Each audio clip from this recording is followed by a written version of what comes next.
ખેડા જિલ્લાના મહેમદાવાદ તાલુકાના ગાડવા ગામના નવાપુરામાં 30 વર્ષથી પાકા રસ્તાના અભાવે એક વ્યક્તિનું મોત. તંત્ર પાસે જવાબદારીની માંગ. ખેડા જિલ્લાના મહેમદાવાદ તાલુકાના ગાડવા ગામના નવાપુરા વિસ્તારમાં આજે પણ મૂળભૂત સુવિધાનો અભાવ જોવા મળે છે. અહીં અંદાજે 70 જેટલા ઘરો અને 500મી વધુ લોકો વસે છે. સ્થાનિકોના જણાવ્યા અનુસાર છેલ્લા 30 વર્ષથી આ વિસ્તારમાં પાકો રસ્તો નથી.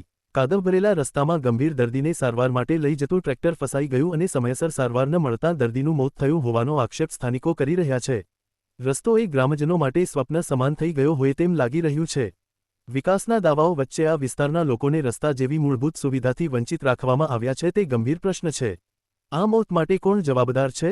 30 વર્ષ સુધી લોકોને આવી મૂળભૂત સુવિધાથી કેમ વંચિત રાખવામાં આવ્યા? હવે તંત્ર આ બાબતે સ્પષ્ટ જવાબ આપશે કે ફરી માત્ર વચનો જ મળશે?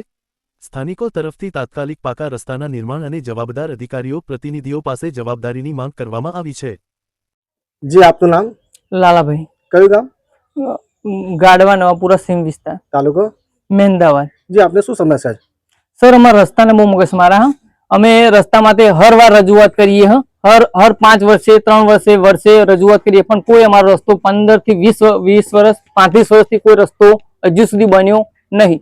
છોકરા સ્કૂલ મૂકવા જવું હોય તો છોકરો સ્કૂલ બી નહીં જતો ટાઈમસર, જેમ કે રસ્તાનો છોકરો પડીને આવે તો રસ્તો બરોબર નહીં. ક્યાં મતલબ અમે સરપંચને કહ્યું અમારા ગામના, તો સરપંચ કે મારું કોઈ સાંભળતું જ નહીં. મેં બી મામલેદારમાં રજૂઆત કરી, ધારાસભ્યને રજૂઆત કરી, ડેલિકેટને રજૂઆત કરી, પણ કોઈ સાંભળવા કોઈ તૈયાર હો નહીં. તમે રજૂઆત કરવા જાઓ છો તો શું કહેવામાં આવે છે?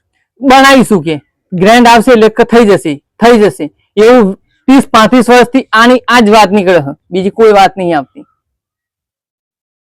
જે આ રસ્તાના લીધે કશું કોઈક મરણ થયું છે? હા, એક મારા કાકા હતા, એ અઠવાડિયા 15 દિવસ પહેલા એમનો અચાનક બોલવાનું બંધ થઈ ગયું. એમને ટ્રેક્ટરમાં લઈ જતો ટ્રેક્ટર રસ્તામાં ફસાઈ ગયું. હવે ટ્રેક્ટર ફસાઈ ગયું એટલે 108 ટાઈમ શું આવી ના હતી, એટલે કાકા અવસાન પામ્યા ગામમાં રસ્તાના કારણથી. કોઈ અમારું કોઈ સાંભળવા તૈયાર નહીં.